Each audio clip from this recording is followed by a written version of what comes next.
被个去了小就当了路上需要的，然后不给他的他的这个阿非个不少，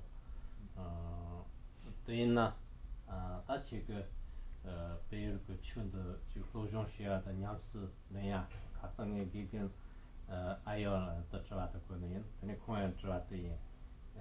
得知道过去个人生起来在那个生活不把个想法蒙不这个当上，被个去当了被个人类的被非全部要马来西亚的那马来多个要的，那等那你这想法蒙这个呢，自己那个可能说两秒的可能说起码两步三个月，对那这个被个去的路上是这个没有还是一样，但是路上的呢对两人需要呢，这样了这个错个出的呢，判吧还是有。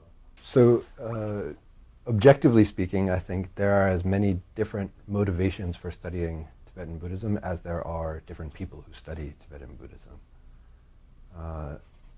But within those, if we generalize a little, I think there are some people who, at least initially, were drawn to the practice of Tibetan Buddhism through an encounter with one of the many teachers who have now taught in different places in the West. And through their interest in the practice of Tibetan Buddhism, they then found themselves drawn into further study, perhaps to learn the language better or to develop a more sophisticated understanding of the Tibetan Buddhist tradition.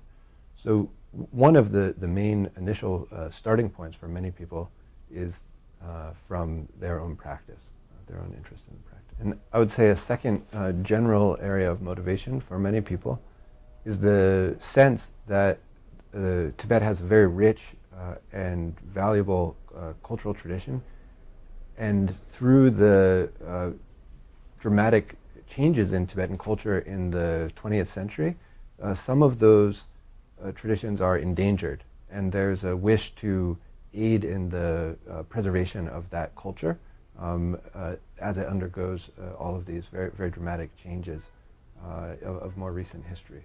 So some people, I think, are motivated by a sense of participating in an attempt to help preserve some of these things before they're lost. And then perhaps a third and final area to, if we generalize, of motivations, there are some people who are very, very intelligent, and they're mostly motivated by finding a field of study that will not be easily exhausted, that they won't become bored from. And so many other subjects that we study, hundreds or thousands of people have already written about those things. If you want to study Shakespeare, there are a dozen books about every play that Shakespeare wrote already. But when we look at Tibetan literature, there are thousands and thousands of texts that have never been translated, that people outside of Tibet have never studied.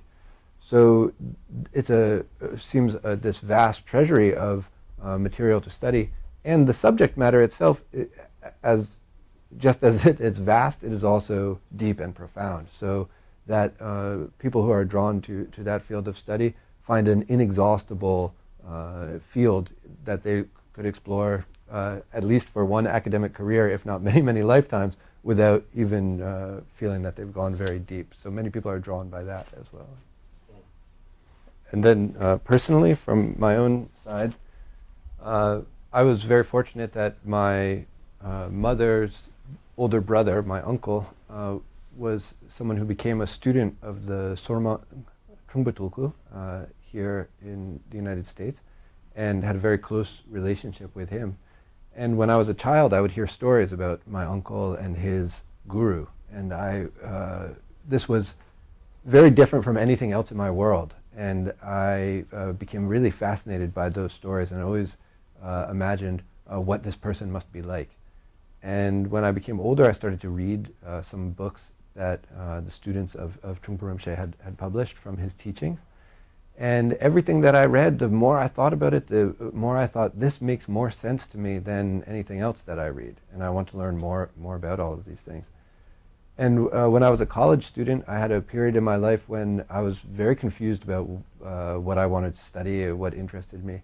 And I was, again, very fortunate to participate in a study abroad program, a semester devoted to Tibetan studies. And I traveled and I lived with a Tibetan family in India and started to learn to speak Tibetan. And began to really study Tibetan culture. And from that point, what had been a curiosity that I had almost caught fire, and I was completely consumed with a wish to learn more and more. Again, I glimpsed the vastness, really, of the Tibetan Buddhist tradition and Tibetan culture as a whole. And that was what motivated me. Really, I wanted to study the language, to be able to learn more and read texts and speak with teachers. And that was my motivation more than the pursuit of an academic career. It was a means to be able to learn more.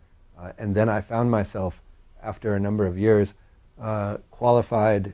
My professional qualifications were to teach Buddhism to university students or to wash dishes in a restaurant, and I really didn't have any other qualifications. So of those two, this seemed much better for a livelihood.